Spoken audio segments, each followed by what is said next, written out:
I want to tell you something right now that will change everything you think you know about time and miracles. Close your eyes with me for just a moment. Can you feel it? That tingling sensation in your chest? That whisper in your soul that says something magnificent is already unfolding? That feeling isn't hope. It isn't wishful thinking. That feeling is recognition. Your higher self knows something your conscious mind is just beginning to remember. 2026 isn't waiting for you somewhere in the future. It's here. It's now. It's breathing through these very words. And tonight, as you surrender into sleep, you're going to activate something so powerful within yourself that when you wake, you won't be the same person who closed their eyes. I've spent my life studying the hidden laws that govern this universe, the invisible architecture that determines who receives miracles and who remains stuck in limitation. And what I've discovered will sound absolutely radical to some and deeply familiar to others. The truth is this: time as you understand it is the greatest illusion ever sold to humanity. You've been taught to wait for the right moment, wait for circumstances to align, wait for permission from the universe. But I'm here to tell you that waiting is the weapon your fear uses to keep you small. Every single thing you desire for 2026 already exists, not as a possibility, not as a potential, but as a present reality in the invisible realm. Your dream relationship is already formed in divine substance. Your financial abundance is already gathered and waiting. Your healed body is already whole in truth. Your creative breakthrough is already complete. The only question that matters is this: are you going to tune your consciousness to the frequency where these realities live, or are you going to keep broadcasting the old station of lack and limitation? Tonight is not about getting comfortable and drifting off to sleep like any other night. Tonight is about activation. You are going to imprint your subconscious mind with the truth of who you really are and what's truly available to you. Your subconscious doesn't know the difference between what you vividly imagine and what you physically experience. It simply accepts what you persistently feel as truth and begins to reorganize your entire reality around that truth. This is not metaphor. This is the literal mechanics of creation. I know some of you are carrying so much heaviness right now. Perhaps you've been betrayed. Perhaps you've lost something precious. Perhaps you've tried and failed so many times that hope itself feels dangerous. I understand. I've walked through my own valleys. But here's what I know with absolute certainty. Your valley, your darkness, your breaking point, this is not evidence of your unworthiness. This is the sacred preparation. This is the fertile ground where miracles grow. You haven't been forgotten. You've been chosen for something so beautiful that it required the breaking open of everything false within you. So breathe with me now. Let your shoulders drop. Unclench your jaw. You don't have to figure anything out tonight. You don't have to be strong or brave or certain. You only need to be willing. Willing to receive, willing to release, willing to remember that you were born from the same creative power that spins galaxies and orchestrates seasons. That power lives in you, not near you, not above you. In you, as you. And tonight, we're going to wake it up. Let me share something with you about miracles that most people completely misunderstand. They think miracles are rare events that happen to special people in extraordinary circumstances. But the truth is so much more magnificent than that.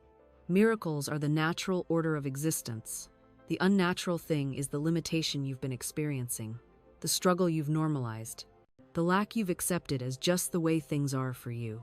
You were designed to live in a constant flow of good. Abundance is your birthright. Joy is your natural state. Synchronicity is supposed to be your daily experience. But somewhere along the way, you absorbed beliefs that closed you off from this flow. You learned to see yourself as separate from the source of all good.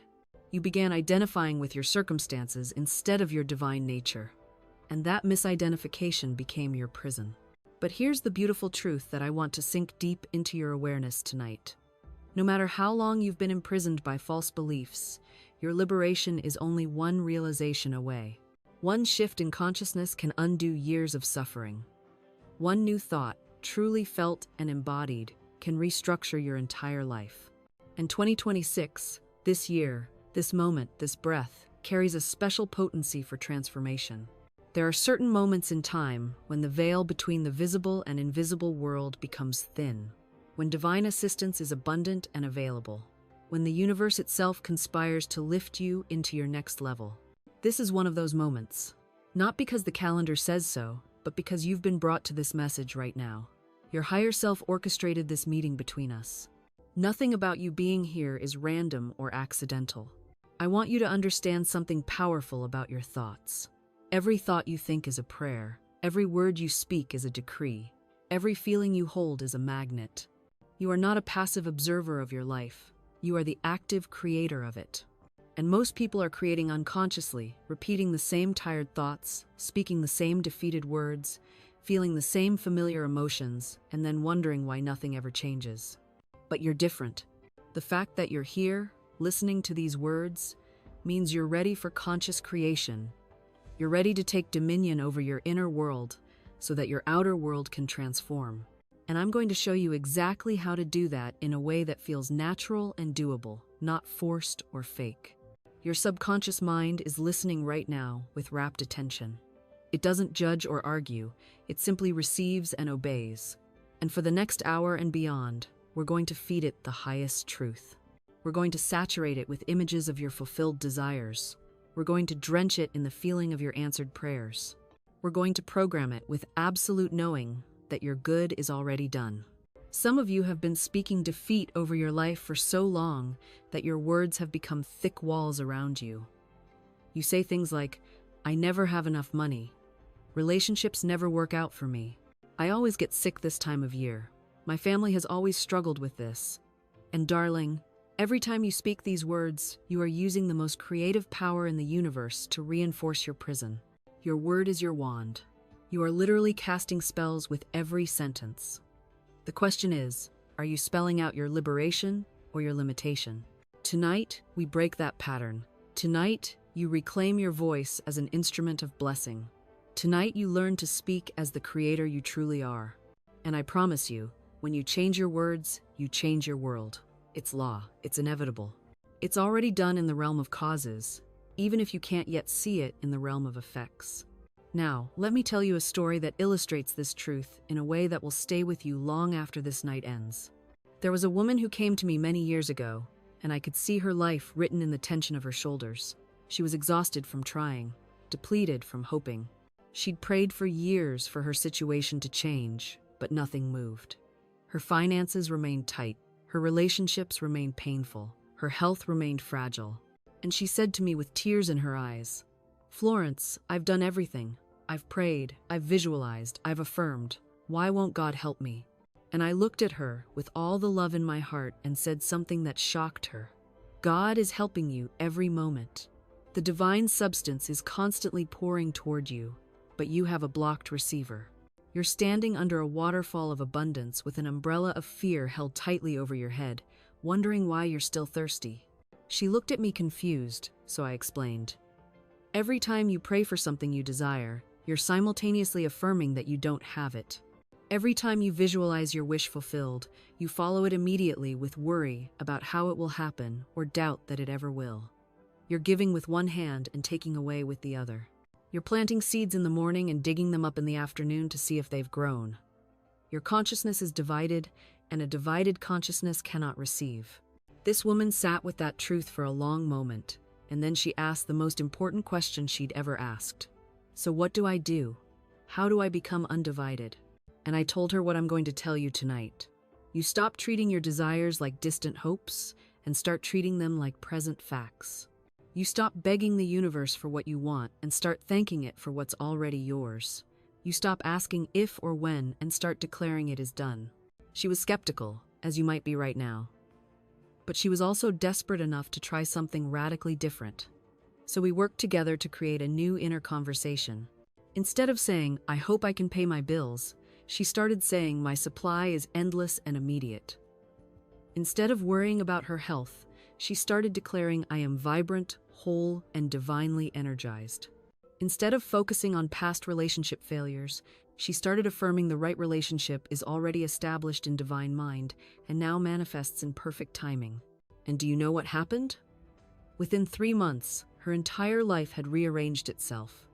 An unexpected inheritance came through, solving her financial pressure. A health protocol she'd tried before suddenly worked, and her chronic condition cleared. and she met someone who treated her with the respect and love she'd been declaring was already hers. Was this luck?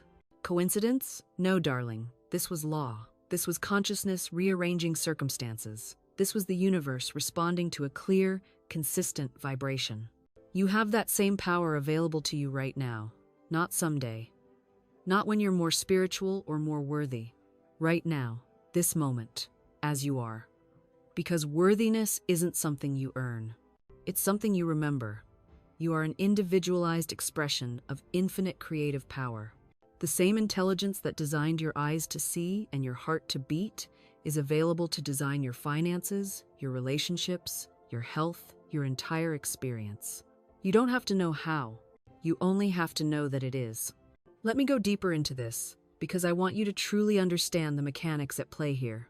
There is an invisible substance that fills all space. Some call it divine mind. Some call it the quantum field. Some call it God.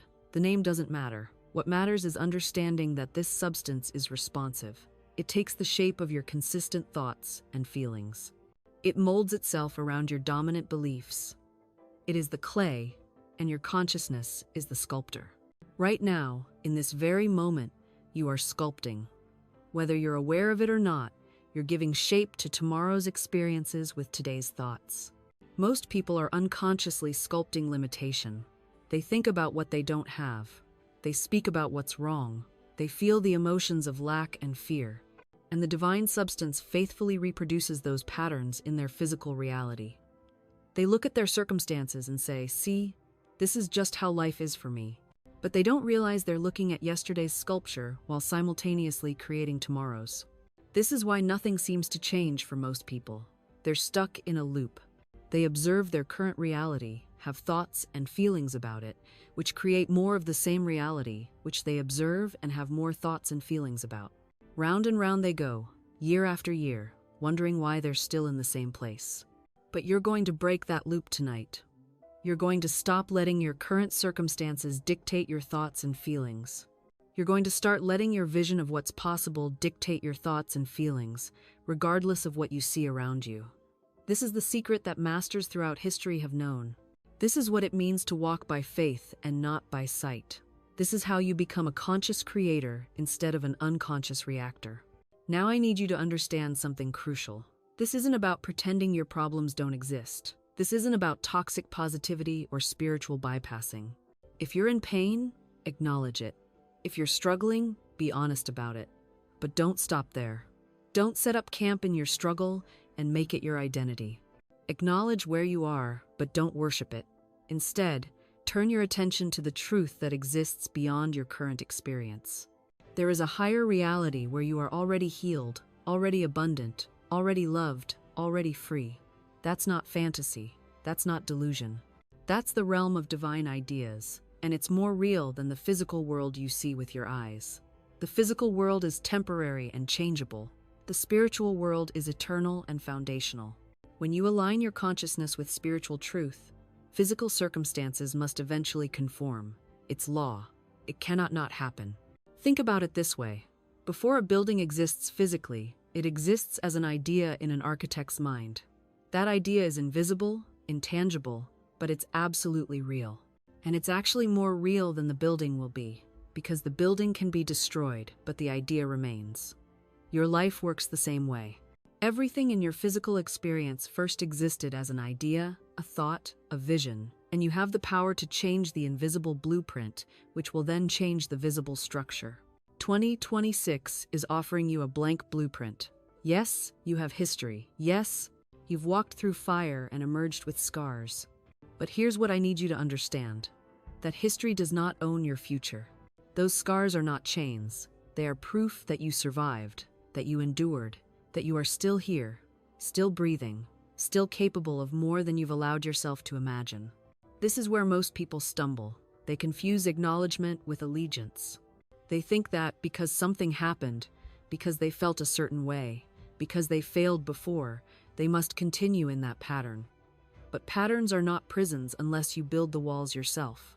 And you, right now, in this moment, hold the key to every lock you've ever placed on your own potential.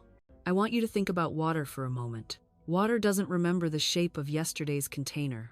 When you pour it into a glass, it becomes the glass. Pour it into a river, it becomes the river.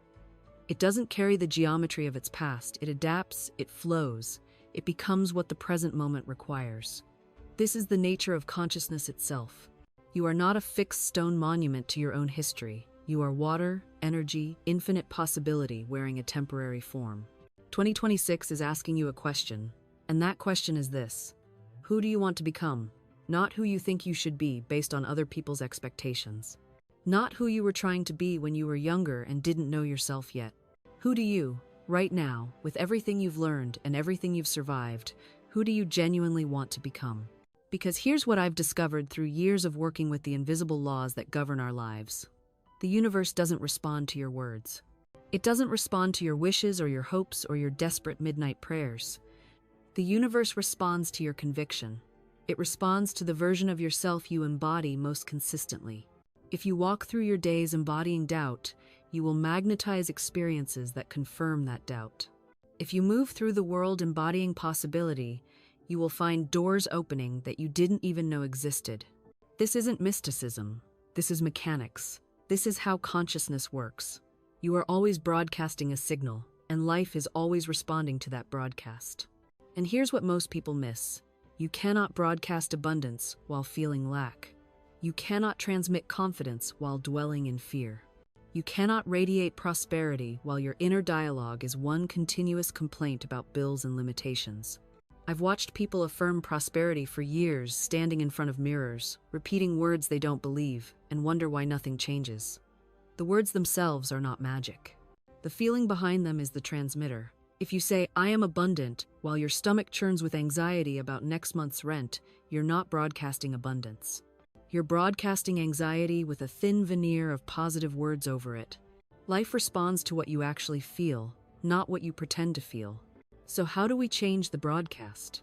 How do we shift from a frequency of lack to a frequency of abundance when our current circumstances seem to prove that lack is real? This is where most teachings fall apart.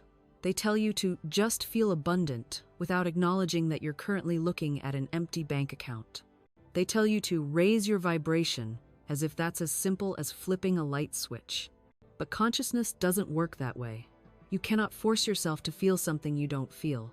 Trying to force positive feelings while suppressing negative ones is like trying to grow a garden by painting the dirt green.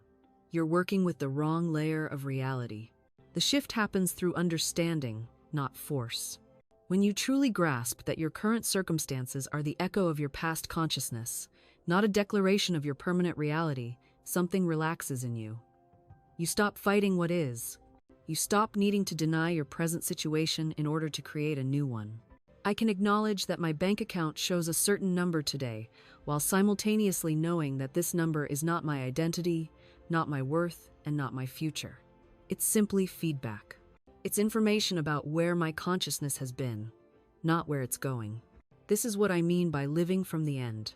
You acknowledge present facts without making them your dwelling place. You see, most people make their current circumstances their prayer. They look at the empty bank account and pray times from times the emptiness. They feel the loneliness and pray times from times the ache. But this only perpetuates the very condition they're trying to escape.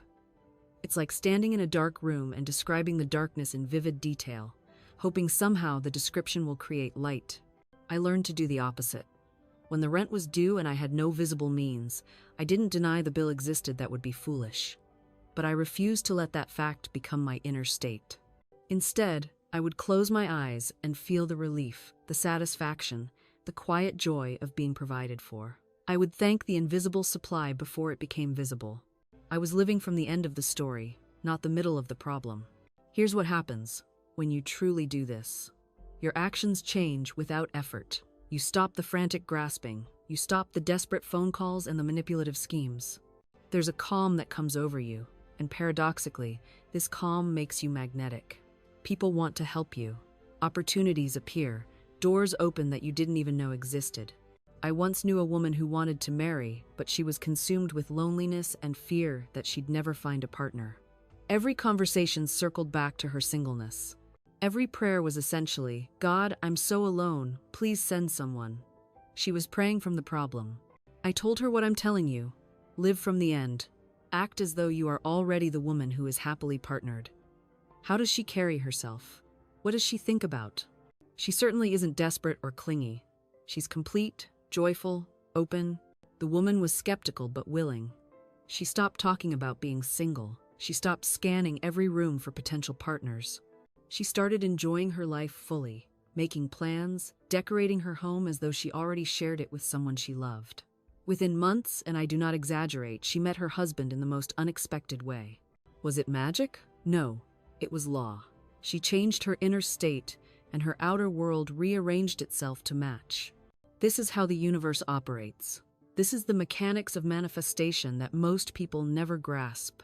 They're out there pushing, forcing, manipulating circumstances, trying to make things happen through sheer willpower, and they wonder why it feels like swimming upstream. They wonder why everything is such a struggle. But here's what they don't understand. You cannot force the universe to give you what you're vibrationally rejecting. You cannot create wealth while feeling poor. You cannot attract love while feeling unworthy. You cannot manifest health while identifying as sick.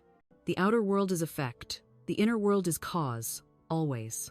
I once knew a man who spent years trying to build a successful business.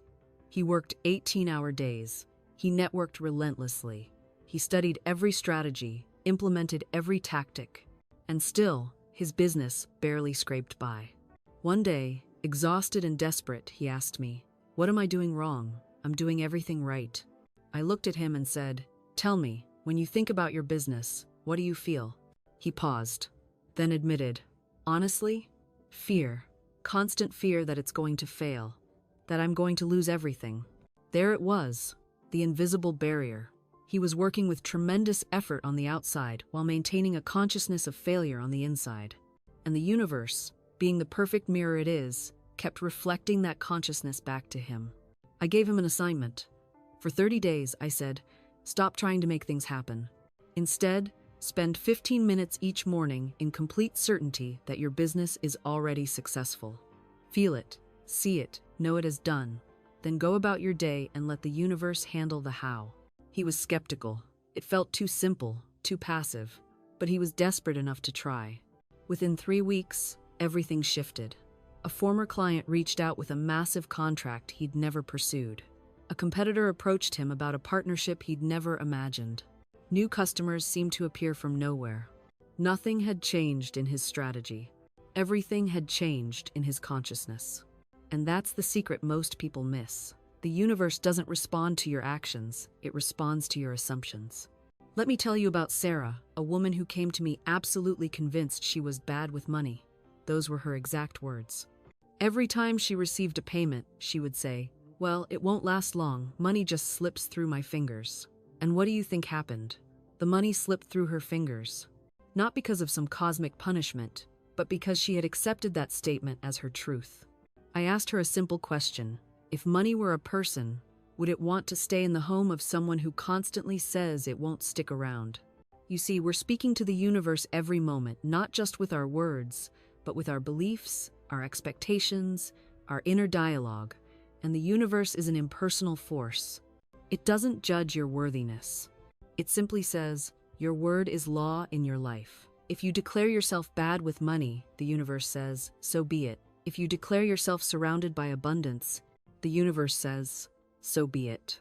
Sarah began a new practice. Every morning, she would look at herself in the mirror and say, money flows to me easily and constantly. I am a perfect channel for abundance. At first, she felt foolish. The words seemed empty, like lies she was telling herself. But I reminded her, you've been telling yourself lies for years, lies about scarcity, limitation, and unworthiness. Why not tell yourself something that serves you? Within 3 weeks, she received an unexpected tax refund. Within 2 months, she was offered a promotion. Within 6 months, her entire financial situation had transformed, not because she worked harder, but because she had changed the conversation she was having with the universe. This is what I mean by the law of assumption. Your assumptions create a magnetic field around you. They determine what you attract and what you repel. They set the boundaries of what's possible in your experience. This is why a woman who assumes she's always overlooked will find herself invisible in a crowded room. This is why a man who assumes money is hard to come by will work twice as hard for half the reward. Your assumption isn't just a thought, it's a command to the universe. Now, let me show you something remarkable. Your assumptions don't just affect what comes to you, they affect how you perceive what's already here. Two people can walk through the same door, into the same room, at the same moment, and have completely different experiences because they brought different assumptions with them. I once knew a woman who assumed every social gathering would be uncomfortable and awkward. And sure enough, whenever she attended a party, she'd stand in the corner, arms crossed, watching everyone else have a wonderful time. She'd leave early and say, "See, I knew it would be terrible." But here's what she didn't see. 3 different people had tried to start conversations with her. 2 had smiled warmly in her direction. 1 had even saved a seat beside her at dinner. She didn't notice any of it because her assumption had already told her what to see. Your assumption is a filter. It decides what gets through and what gets blocked. It's like wearing tinted glasses. If your glasses are gray, the whole world looks dim, even on the sunniest day.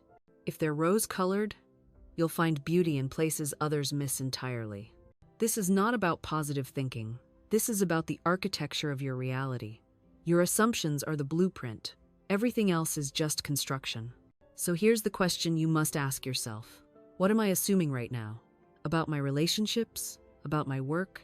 About my worthiness? About what's possible for me? Because whatever you're assuming, you're building, you're creating, you're magnetizing. And the universe, in its infinite responsiveness, is saying yes to every single assumption you hold. Most people never examine their assumptions. They inherit them from parents, from culture, from one bad experience that happened 20 years ago. They walk around with assumptions that don't even belong to them, wondering why their life feels like someone else's script. I'll tell you what happens when you start questioning these assumptions. At first, it feels dangerous. It feels like you're dismantling the very foundation you've been standing on. And you are. But here's what they don't tell you. Sometimes, the foundation you've been standing on was never solid ground. Sometimes, it was just familiar quicksand. I had a woman come to me once who believed she couldn't be happy unless she was married. This wasn't even her belief. Originally, it was her grandmother's fear, passed down like a cursed heirloom. Her grandmother had struggled as a single woman in a different era, and that struggle became the family gospel. This woman was successful, surrounded by friends, living a beautiful life, but she walked around with this constant ache of incompleteness because she'd accepted an assumption she'd never examined. When I asked her, "Is this true for you? Not for your grandmother, not for society, for you?" She went silent. It was the first time she'd ever separated her actual experience from the inherited script. Within that silence, something shifted. She realized she wasn't unhappy because she was single. She was unhappy because she'd been taught to be unhappy about being single. There's a universe of difference between the two. You see, assumptions are like invisible architecture. They determine what rooms you think you're allowed to enter, what doors you believe are locked, what floors you assume don't even exist. Most people live their entire lives in the basement of their own consciousness, never once testing the door that leads upstairs. Here's another thing about assumptions. They're self-fulfilling prophecies with incredible commitment. If you assume people can't be trusted, you'll unconsciously select untrustworthy people to prove yourself right. If you assume you're bad with money, you'll make decisions that confirm that identity. If you assume life is a struggle, you'll somehow overlook every easy opportunity that presents itself. The universe is nothing if not accommodating. It will absolutely give you evidence for whatever you're looking for. I've watched people completely transform their financial reality simply by changing the story they tell themselves about money. There was a woman who came to me once, absolutely convinced that wealthy people were somehow morally corrupt. She'd say things like, "Money changes people for the worst, and the rich get richer while the poor suffer." And guess what happened in her life? Every time she got close to a significant sum of money, something would sabotage it. She'd make a poor investment. An unexpected expense would arise. She'd literally find ways to get rid of the money, because deep down, she didn't want to become what she despised. We worked together to rewrite that story. Not by lying to herself, but by finding new evidence. We looked for examples of wealthy people doing tremendous good. We examined how financial stability could actually amplify her generosity rather than diminish it. We replaced "money corrupts" with "money magnifies who I already am." Within 6 months, her income had doubled. Not because the economy changed, not because she suddenly became smarter or more talented, but because she stopped unconsciously sabotaging every opportunity that came her way. This is what I mean when I say your words are not idle things. They're setting the tone for your entire existence. They're instructions you're giving to your subconscious mind, which then goes about proving you right. Now here's where it gets really interesting. You don't just speak one story. You're actually running multiple narratives simultaneously, and sometimes they directly contradict each other. You might say you want love, while simultaneously telling yourself you're unlovable. You might claim you desire success, while secretly believing you don't deserve it. These competing narratives create what I call spiritual static. It's like trying to tune into a radio station while someone's constantly switching the dial. You get fragments of what you want, mixed with interference from what you fear. The result? Confusion. Inconsistent results. That frustrating sense that you're doing everything right but somehow still stuck. The way forward is brutal honesty. You've got to catch yourself in the act of telling these limiting stories. Listen to how you describe your relationships, your health, your capabilities, your future. Are you the hero of your story or the victim? Are you speaking life or speaking limitation? Because here's what I've witnessed time and time again. The words you speak in private become the reality you experience in public. The narrative you rehearse in your mind becomes the script your life follows. I knew a woman who constantly said, "I never get the opportunities others get." She said it so often, it became her identity. And you know what happened?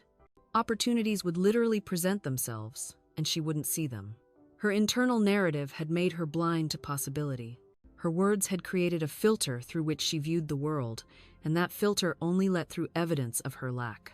Then one day, after hearing me speak about this principle, she decided to conduct an experiment. For 30 days, she would speak only as if she were the most opportunity-rich person alive. "Opportunities flow to me constantly," she would say. "I recognize and seize the right chances." It felt ridiculous to her at first, like she was lying to herself. But something extraordinary happened around day 12. She was at a coffee shop, and she overheard a conversation between two people at the next table. They were discussing a problem. Their company was facing a problem she knew exactly how to solve. The old version of herself would have stayed silent, thinking, "They wouldn't want to hear from me." But the new narrative she'd been rehearsing kicked in. She politely introduced herself and offered a suggestion. That conversation led to a consulting contract that changed her financial situation entirely. But here's the crucial part. That opportunity was always there. Those conversations were happening around her all the time. What changed wasn't the world. What changed was the story she was telling herself about who she was in that world. Your words are either building bridges or burning them. They're either opening doors or sealing them shut. And the most important audience for your words isn't other people, it's you. You are listening. Your subconscious mind is recording every word, every phrase, every declaration you make about yourself and your life. So I ask you again, what story are you telling? Because that story is busy right now, constructing your tomorrow. Now, you might be thinking, but Florence, what if I've been telling the wrong story for years? What if I've spent decades declaring lack, limitation, illness? Listen to me carefully. The moment you change your word is the moment the universe begins to rearrange itself to match your new declaration. I've seen it happen countless times. A woman came to me once, her face lined with worry, her shoulders bent under invisible burdens. She'd been declaring for 20 years that she would always struggle, that nothing ever worked out for her, that she was unlucky in every area of life. 20 years of negative affirmations, spoken aloud and silently, day after day. I said to her, "Today, we draw a line in the sand. From this moment forward, you speak only your good." She looked at me with doubt in her eyes, but she agreed to try. Every morning, she stood before her mirror and declared, "My good now comes to me in avalanches of abundance. I am a magnet for miracles. Everything I touch prospers." At first, she felt foolish. The words seemed to mock her circumstances, but she persisted. Within 3 weeks, opportunities began to appear. An old debt she'd written off was repaid. A job offer came from an unexpected source. Her health improved. The universe had been waiting, you see, for her permission to bless her. The moment she changed her word, the floodgates opened. This is not magic. This is law, the law of mind in action. Your word is your wand, and you are always casting spells whether you realize it or not. The question is not whether you're using this power. You are, every single day. The question is, are you using it consciously or unconsciously? Are you directing this tremendous force toward your liberation or your limitation? Here's what most people don't understand. Your subconscious doesn't evaluate whether your words are true or false. It doesn't fact-check your declarations against your current reality. It simply accepts what you tell it and begins to manifest accordingly. If you say, "I can never get ahead," your subconscious says, "Very well, let me ensure that remains true." If you say, "Money flows to me easily and constantly," your subconscious responds, "Understood, I'll arrange that." This is why affirmations are not mere repetition, they are reprogramming. You are installing new software into the operating system of your life. And like any good software update, it takes time to fully integrate, but once it does, everything runs more smoothly. Now, I want to address something that stops many people in their tracks. The feeling that affirmations are lies. They say, "But Florence, I don't have money right now. How can I say I am prosperous when my bank account says otherwise?" Listen carefully. You are not lying. You are prophesying. There is a vast difference between denial and declaration. Denial says, "I have no problems."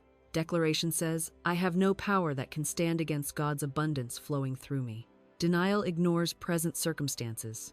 Declaration supersedes them.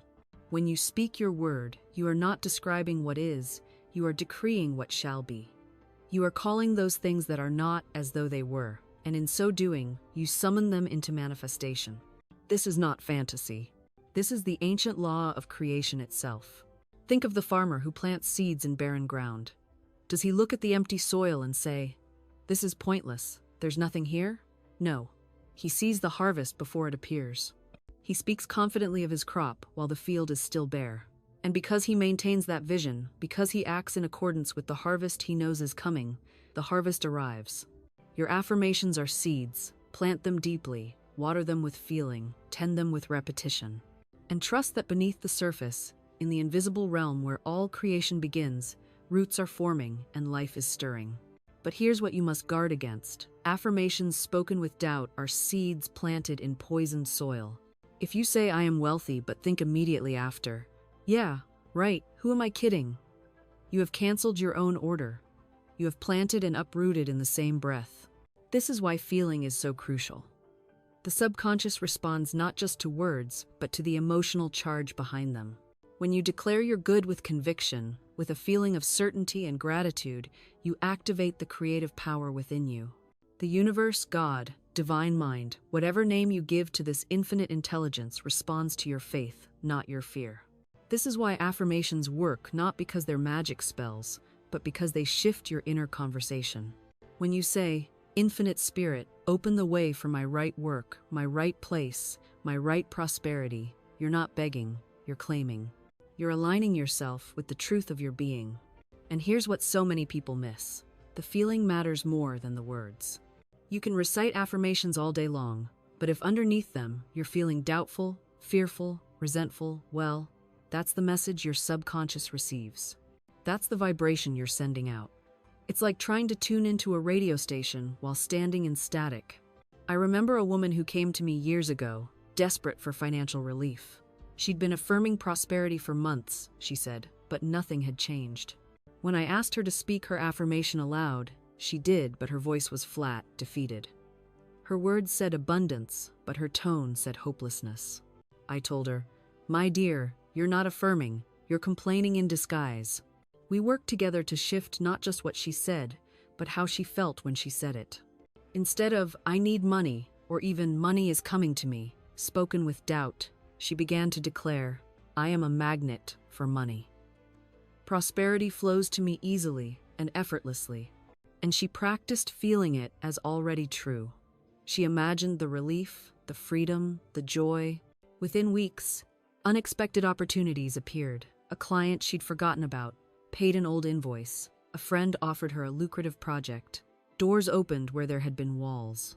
This isn't coincidence. This is law. The law of mind. the law of cause and effect operating on the invisible plane. Now, I want to address something that trips people up constantly: the waiting. You've done your spiritual work, you've spoken your word, you've held your vision, and then nothing seems to happen. Days pass, weeks pass. The old circumstances remain stubbornly in place. What then? This is where most people falter. They interpret the delay as denial. They think God didn't hear them, or the universe doesn't care, or maybe they're just not worthy after all. And in that moment of doubt, they withdraw their claim. They cancel their own order, so to speak. But here's what's really happening during that waiting period. The invisible is becoming visible. There's a gestation period for every manifestation, just as there's a gestation period for a child in the womb. You don't plant a seed today and expect a tree tomorrow. The work is happening beneath the surface, in the dark, in the unseen realm where all creation begins.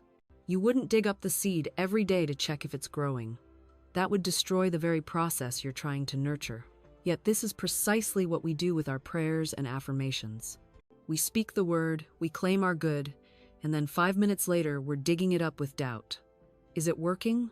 Why hasn't it happened yet? Maybe I'm not doing it right. This anxious checking is not faith, it's fear masquerading as diligence. True faith plants the seed and walks away in peaceful expectancy. It knows that the laws of the universe are as reliable as the laws of nature. You don't stand over an acorn demanding it become an oak tree by Tuesday. You trust the intelligence within the seed to do what it was designed to do. I learned this lesson powerfully through a woman who came to me desperate for a financial demonstration. She needed money within 2 weeks, or she would lose her home. We spoke the word together. We affirmed that infinite supply was her divine right, that God's abundance was already flowing to her through unexpected channels. And then I gave her the hardest instruction of all. Now you must act as though it's already done. Don't mention this need to anyone. Don't rehearse the problem. Live from the end result. She struggled with this mightily. Every day she wanted to call me and ask if I thought it was working. Every day she had to discipline her mind away from panic and back to praise. She would catch herself calculating how many days were left and have to stop mid-thought and declare, "No, it is already accomplished in the spiritual realm. I rest in that truth." On the 13th day, nothing had appeared. On the 14th day, the morning of her deadline, an attorney contacted her about an inheritance from a distant relative she had never even met. The amount was exactly what she needed, plus a comfortable margin beyond. She hadn't manipulated anything. She hadn't forced a single door. She simply held the vision and let the universe arrange the details. That is the essence of spiritual law you provide, the consciousness, and the infinite provides the channels. I've watched this same principle work through channels so unexpected that the human mind would never have conceived them. A woman needed employment but had been rejected from every position she applied for. She stopped applying and instead began to affirm, "Infinite Spirit, open the perfect door that no man can shut." Within a week, she received a phone call from a company she had interviewed with 2 years prior. They remembered her and had a new position that hadn't even existed when she first applied. The role was ideal, the salary exceeded her request, and the work aligned perfectly with her skills. You see, when you release your word into the invisible, you set forces in motion that are far more intelligent than your limited reasoning. Your intellect can only see the doors directly in front of you.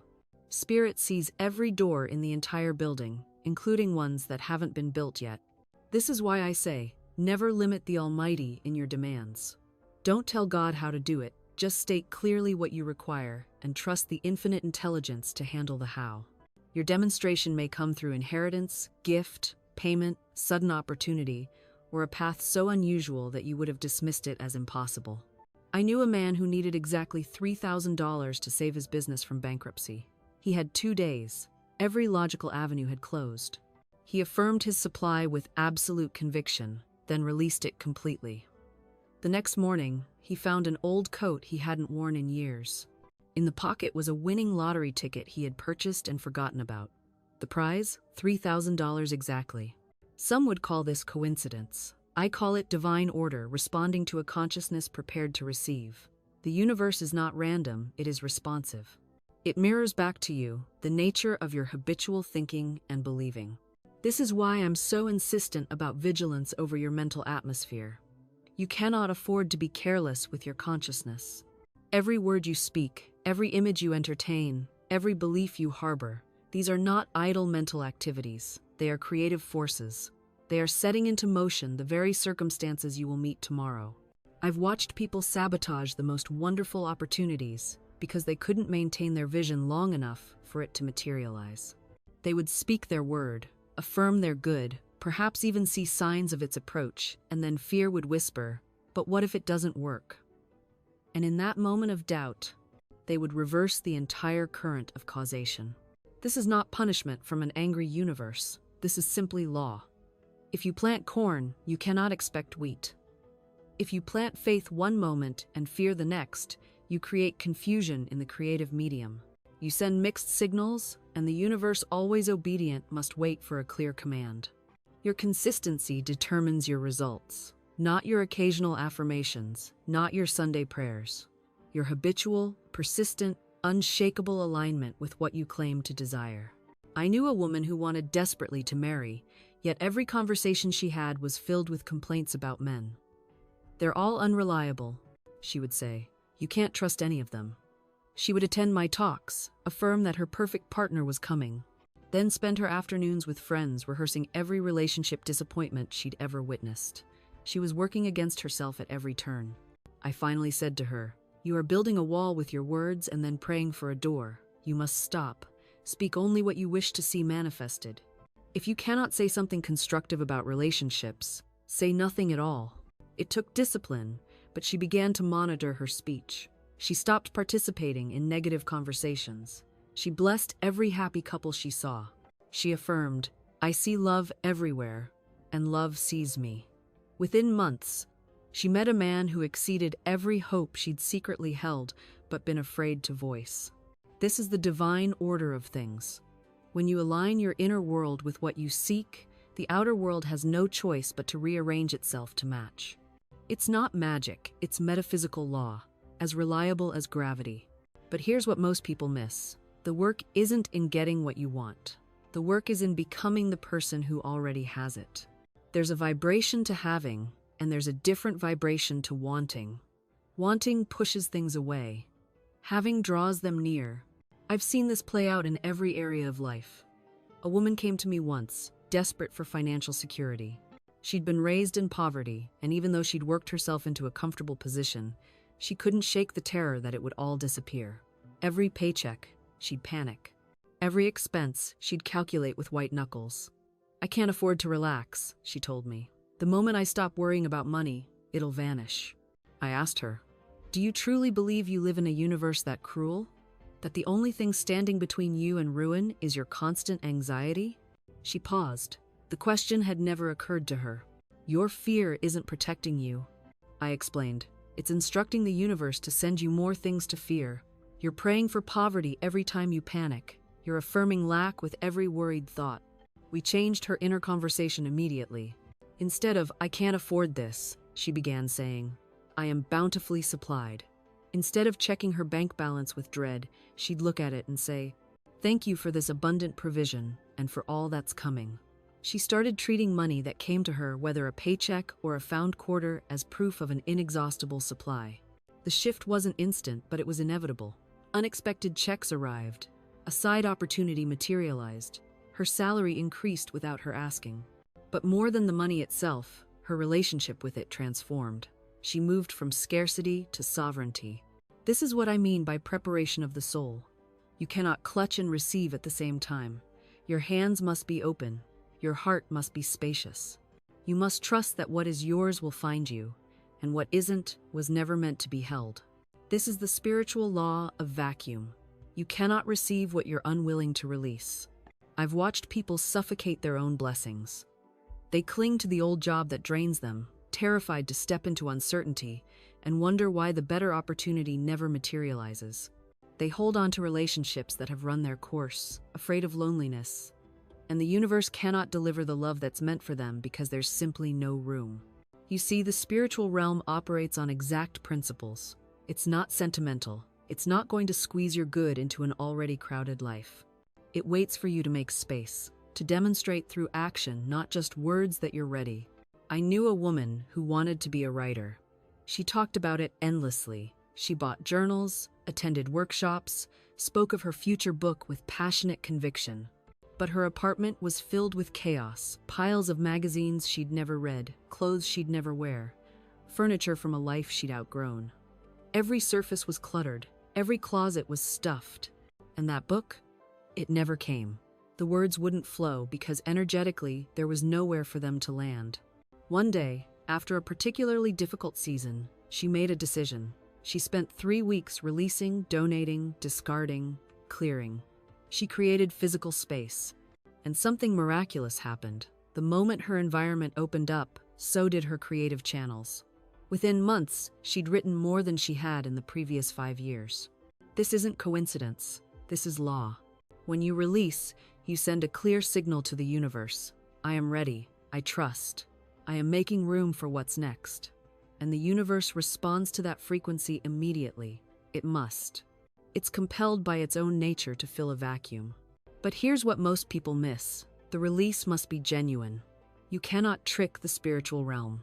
You cannot throw things away while secretly resenting the loss, while gripping them emotionally. True release is peaceful. It's clean. It says, I bless this and let it go. I trust something better is on its way. Consider water. It never clings to the rocks it passes. It never says, but I've been here so long, this rock feels safe.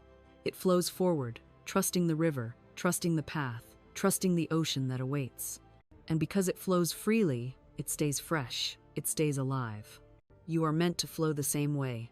You were never meant to hold on to money with a clenched fist. You were meant to let it move through you, from you, to you in a beautiful, unending rhythm. I've seen people who made $100 and clutched it like it was their last breath. And I've seen people who made $100 and gave half of it away with joy. Guess which one ended up with more? The one who gave. Because the universe reads your actions as a language. When you hold tight, you say, there is not enough. When you give freely, you say, I trust. I know more is coming. And the universe always answers in kind. Now, I'm not telling you to be reckless. I'm not telling you to give away money you need for rent or food. But I am telling you that when you give from a place of love and trust, not obligation or fear, you set something powerful in motion. You stop being a dam. You become a channel. And channels are always filled.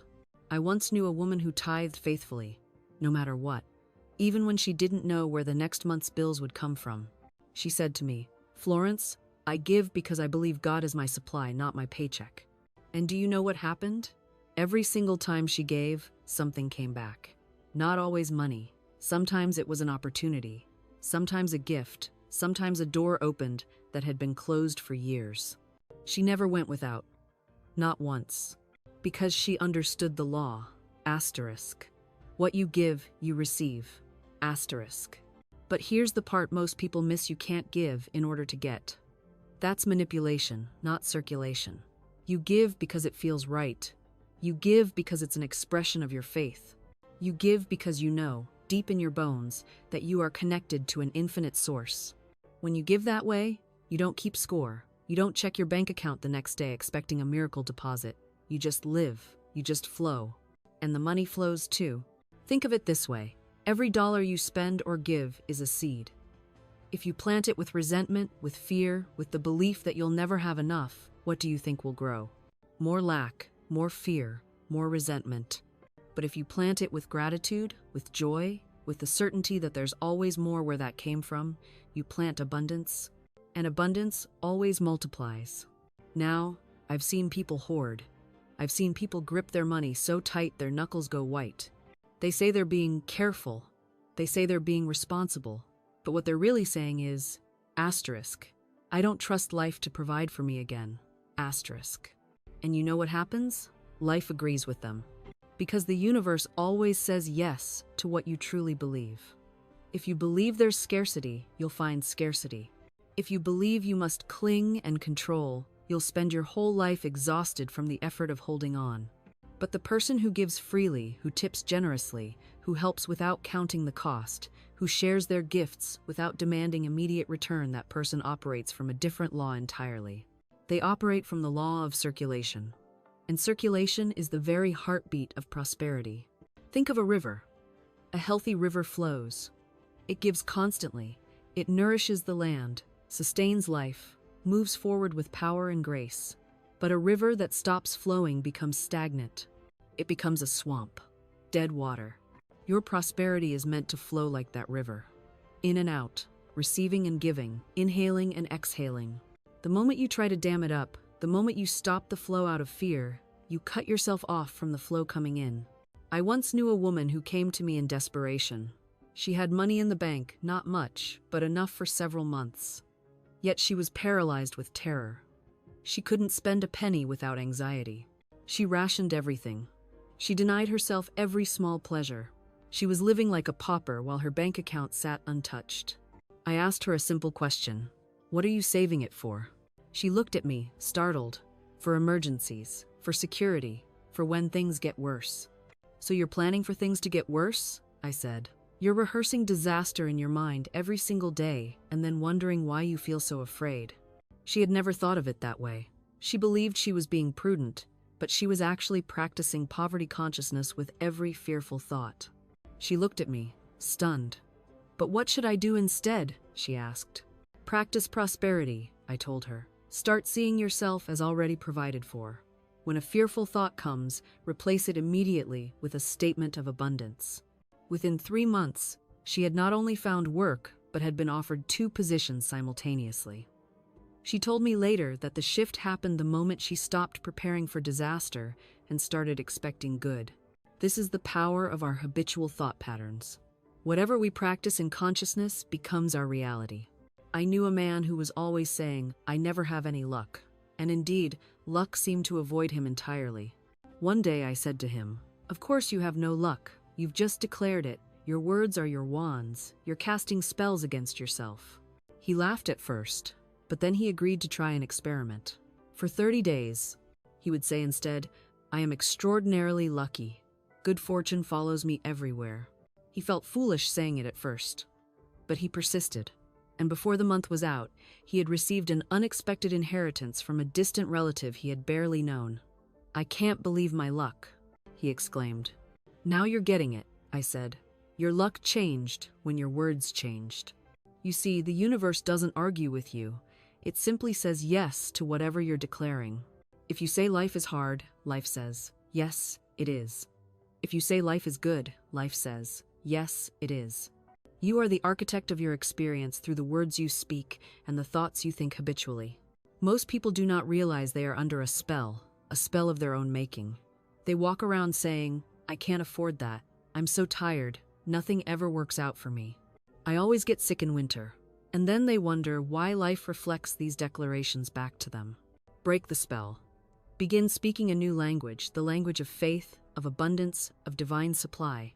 Now, I want to share with you a practice that completely transformed my understanding of speaking with power. I call it speaking to the situation, not from it. Most people speak from their circumstances. They look at the empty bank account and say, "I'm broke." They look at the diagnosis and say, "I'm sick." They look at the relationship and say, "I'm alone." They're reporting what they see, and in doing so, they're giving it permanence.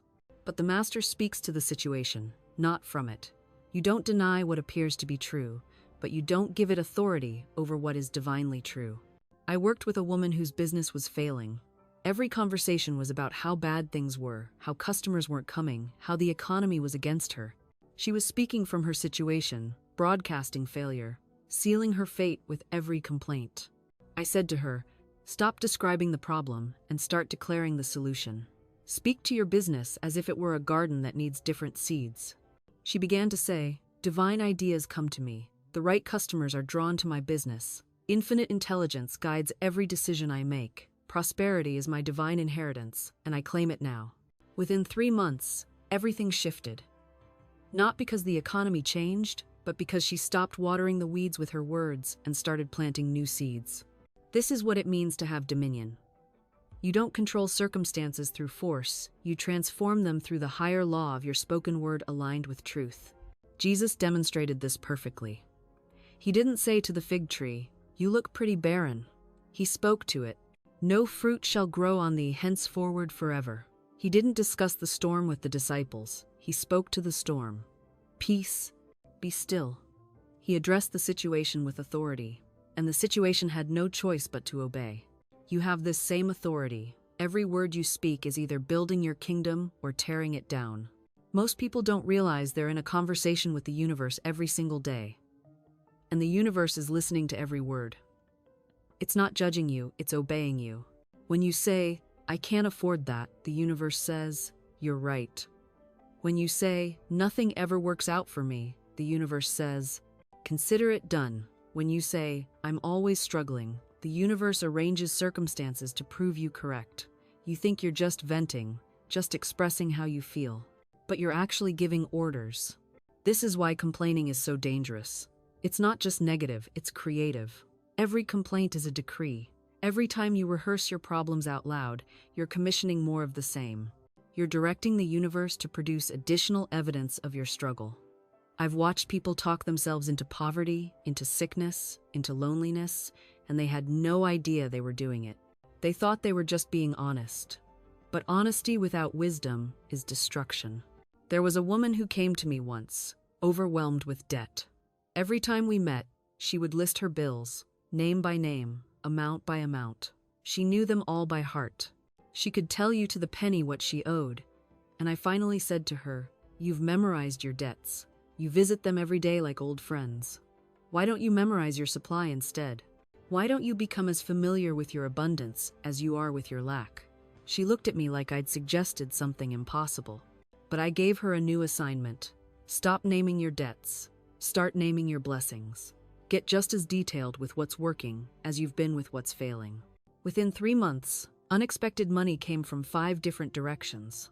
Not because the universe suddenly decided to be nice, but because she stopped ordering poverty and started ordering prosperity.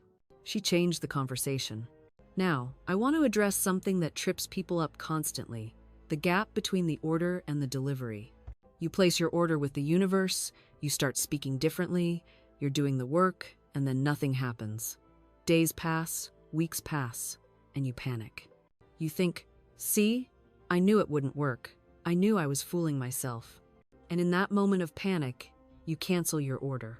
It's like calling a restaurant, placing your order, and then hanging up halfway through because the food didn't appear instantly in your hand.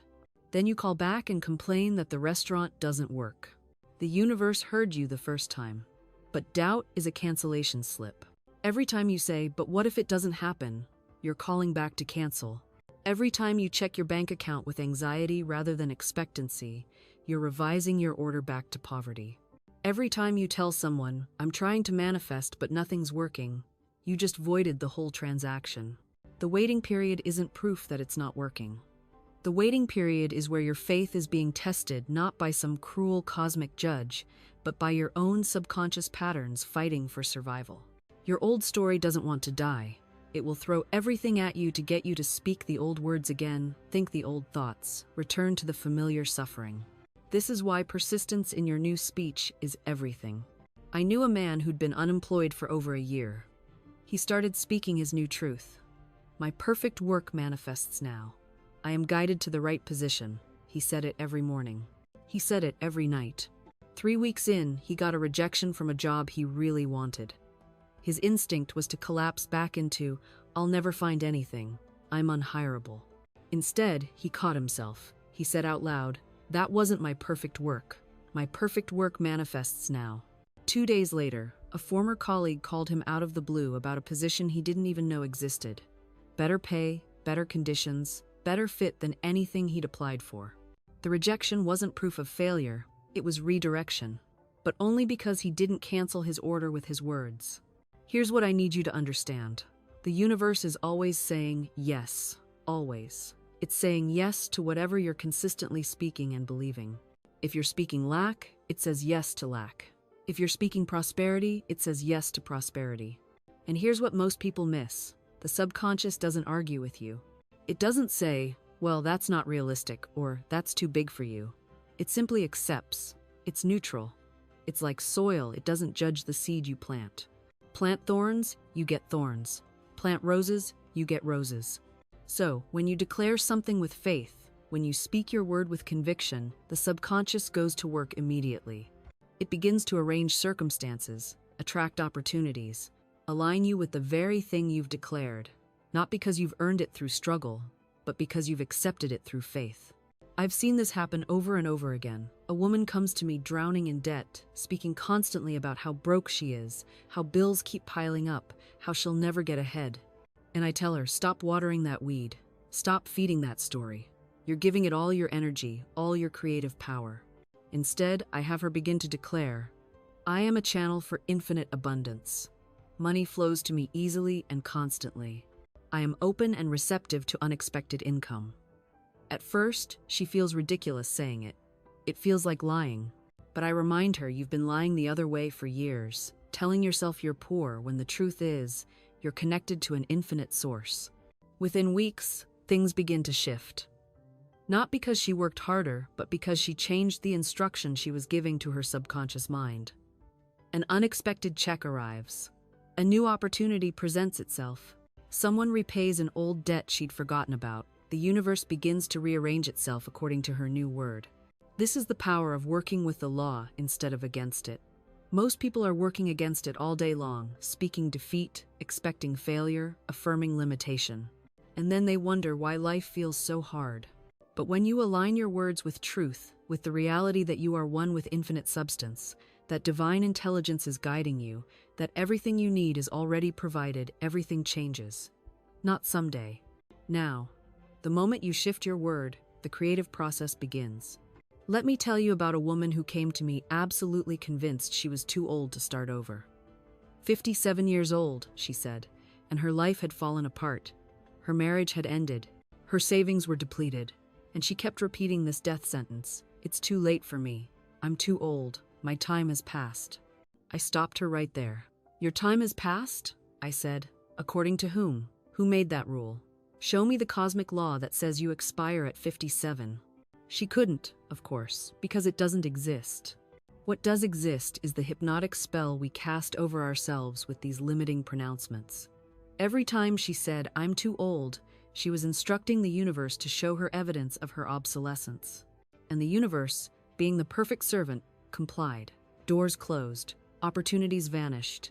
Even her physical energy began to match her declaration. So I gave her new words. I am in the prime of my wisdom. I am beginning the most powerful chapter of my life. Everything I've lived through has prepared me for what's coming now. At first, she could barely say them without crying. They felt like lies. But I told her what I'm telling you. You don't have to believe them yet. You just have to say them. Faith follows the spoken word, not the other way around. Within 3 months, she had started a small consulting business using the expertise she'd gained over decades. Within a year, she was earning more than she ever had in her previous career. And she kept saying to me, I can't believe I almost gave up. I can't believe I thought it was over. But I could believe it, because I've seen this pattern 1,000 times. We think the limitation is external, our age, our circumstances, our past failures. But the limitation is always in the word we're speaking over our lives. Here's what makes this so simultaneously frustrating and hopeful. You are 1 sentence away from a completely different future. 1 sentence. Not 1 year. Not 1 major life change. 1 shift in the words you speak to yourself and about yourself. I am always guided instead of, I'm so lost. Money flows to me easily instead of, I can never get ahead. I am exactly where I need to be instead of, I've wasted so much time. These aren't just prettier ways of thinking. They are instructions to the creative power that's listening to every word you say. And here's what most people miss. You don't have to believe it at first. You don't have to feel convinced. You don't have to have proof in your bank account or your calendar or your relationships before you start speaking differently. You just have to be willing to plant a different seed. Because the law doesn't respond to your doubt, it responds to your word.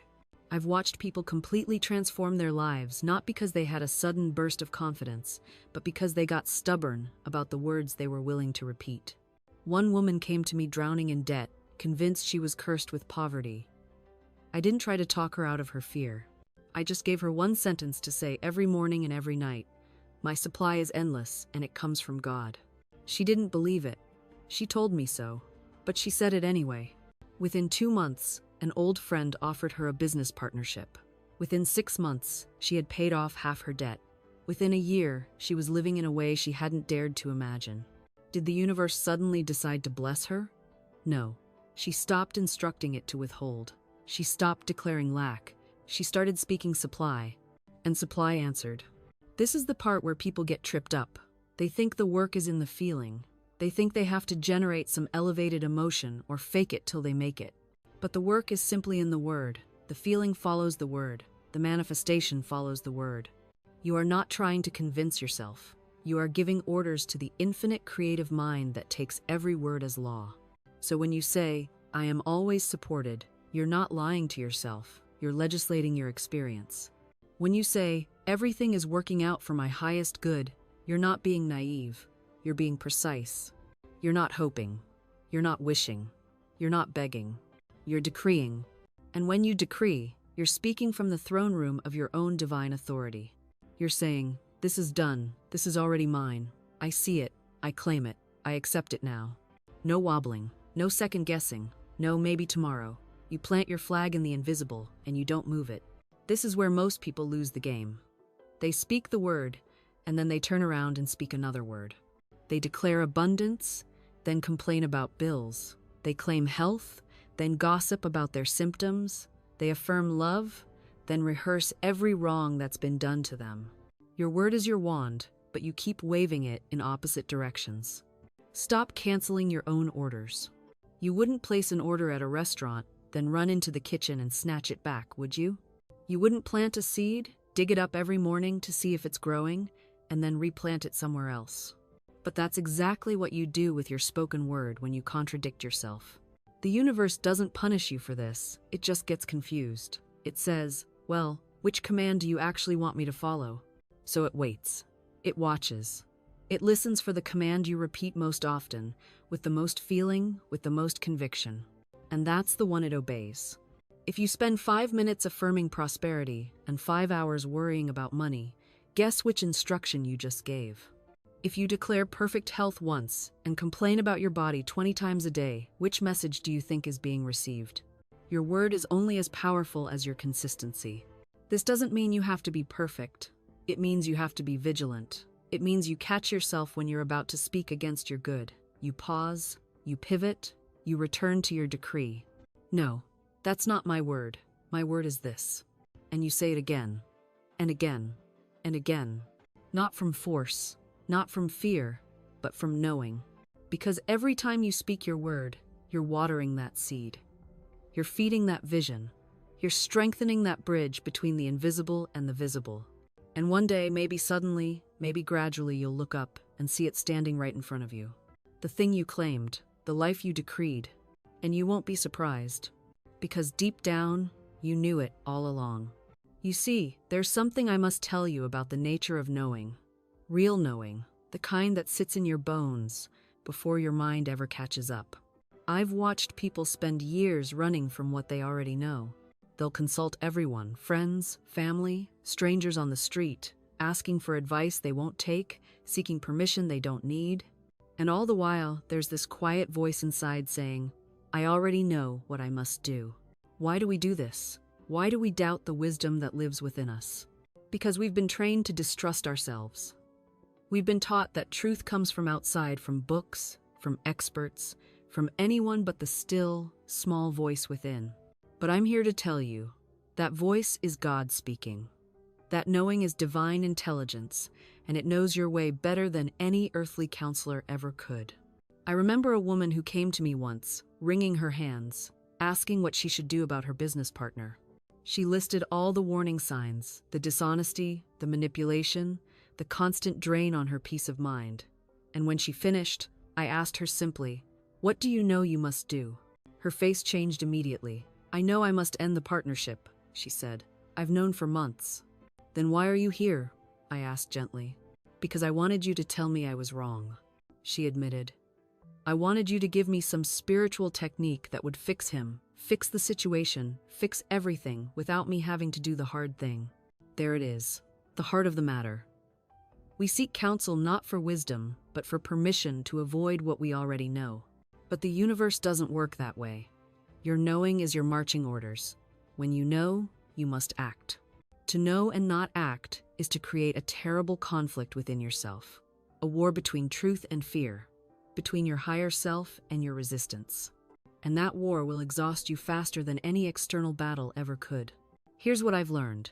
The moment you honor what you know, the very moment you step in the direction of your inner truth, the universe rushes to support you. Doors open, resources appear. The way becomes clear. But you must take the first step in faith. You must honor the knowing before you see the evidence. This is the walk of the spiritual warrior. Not charging into battle with blind courage, but moving forward with quiet certainty, trusting the wisdom within. Your inner knowing is never wrong. It may be inconvenient, it may be uncomfortable, it may require you to make changes you've been avoiding, but it is never wrong. So stop asking what you already know. Stop seeking permission to trust yourself. The voice of God is speaking through your deepest knowing, and it's time you listened. Your intuition doesn't need to prove itself to anyone. It doesn't need to justify its wisdom or explain its methods. It simply knows, and that knowing is enough. I've watched people ignore their intuition for years, following everyone else's advice, consulting every expert, reading every book, trying to figure out the logical path forward. And where does it get them? Exhausted, confused, further from their truth than when they started. Then finally, in a moment of desperation or surrender, they listen to that quiet voice they've been silencing. They make the move they always knew they needed to make. They have the conversation they've been avoiding. They take the risk that terrified them, and suddenly, everything shifts. Not because the external circumstances magically changed, but because they finally aligned with their own inner truth. The universe has been trying to guide you all along, through hunches, through feelings, through that persistent thought that won't leave you alone, through the doors that keep opening and the ones that keep closing, no matter how hard you push. But you've been too busy consulting everyone else's compass to trust your own. Here's what I know. Every single time you've ignored your intuition, you've regretted it. Every time you've talked yourself out of that knowing, you've ended up wishing you'd listened. Every time you've chosen logic over instinct, safety over truth, you've paid a price. And every time you've trusted that inner voice, even when it made no sense, even when everyone thought you were crazy, it's led you exactly where you needed to go. Your intuition isn't random. It's not wishful thinking. It's not fear disguised as guidance. It's the voice of your highest self, connected to the infinite intelligence that orchestrates galaxies and grows trees from seeds. It knows things your conscious mind hasn't figured out yet. It sees patterns you can't logically perceive. It understands timing in ways your impatient ego never will. When you get that clear, unmistakable knowing, that's not something to question. That's something to honor. Stop waiting for more information. Stop needing it to make sense. Stop requiring external validation before you trust what you already know. The answer is already within you. It's been there all along. And the moment you stop seeking it everywhere else is the moment you finally find it. You see, we've been taught to believe that spiritual truth is complicated, that it requires years of study, initiations, secret teachings, layers upon layers of understanding. We chase after gurus and teachers, hoping they'll hand us the key we've been missing. But here's what I've discovered through my own journey. The truth is stunningly simple. It's so simple that our complicated minds often reject it at first. We think, it can't be that easy, there must be more to it. And yet, every great spiritual master throughout history has pointed to the same simple truth. Jesus said the kingdom of heaven is within you, not somewhere far off in the clouds, not after you die, not after you've earned enough spiritual credits, within you, right now. Buddha taught that you are already enlightened. You don't become enlightened. You simply recognize what has always been true. The mystics, the sages, the awakened ones, they all discovered the same thing. There is nothing to add to you. There is nothing broken that needs fixing. There is only something to remove the false beliefs that cover over your true nature like dust on a mirror. When I first grasped this, really grasped it, I felt both relieved and slightly foolish. All those years of searching, and the answer was sitting right here in my own being. It's like that old story of the person who searches the world for treasure, only to return home and find it buried in their own backyard. The journey wasn't wasted, though. Sometimes we need to exhaust every other option before we're willing to look within. Sometimes we need to try 100 different methods, read 1,000 different books, before we finally stop and ask, what if everything I need is already here? This is why affirmations work. This is why speaking the word has power. Not because we're creating something out of nothing, but because we're finally aligning our conscious mind with what our deeper self has always known to be true. When you affirm, I am prosperous, you're not trying to convince the universe to make you prosperous. You're reminding yourself of your inherent connection to infinite supply. You're clearing away the mental blocks that have been damming up the flow. When you declare, I am loved, you're not begging for love. You're recognizing that love is your very essence. You're opening yourself to see the love that has always been present. This understanding transforms your entire relationship with the world. You stop chasing, you stop performing, you stop trying to earn your place in the universe. Instead, you begin to recognize what already is. I've seen people spend decades building walls around their hearts, convinced they needed protection from a hostile world. But when they finally understood their true nature, when they truly grasped that they were expressions of divine love, those walls dissolved like morning mist. Not because they forced them down, but because they recognized there was nothing to protect against. The universe doesn't withhold, you do. The universe doesn't judge, you do. The universe doesn't say you're unworthy, you do. Every limitation you experience is a limitation you've accepted. Every boundary you encounter is a boundary you've drawn. This isn't about blame, it's about power. If you created the prison, you hold the key. Now, some will say this sounds too simple. They'll point to circumstances, to difficulties, to very real challenges. And yes, circumstances exist. But circumstances are effects, not causes. They're the shadows, not the light. When you change what you're declaring about yourself, when you shift your inner conversation, the outer world must rearrange itself to match. This is law, not wishful thinking. I remember a woman who came to me drowning in debt. Every affirmation felt like a lie. I am prosperous seemed like mockery when bill collectors called daily. But I told her what I'm telling you now. Speak it anyway. Not to convince the universe, it doesn't need convincing. Speak it to convince yourself. Speak it until your consciousness shifts. Speak it until you feel the truth of it more strongly than you feel the evidence against it. Within 6 months, everything changed. Not because magic happened. Because she stopped identifying with lack.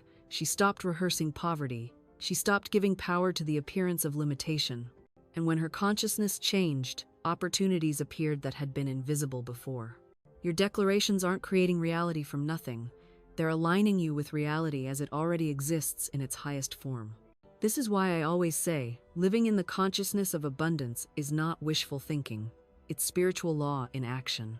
You're not pretending money is in your bank account when it isn't. You're recognizing that the universe is a source of unlimited supply, and you're opening yourself to receive from that source.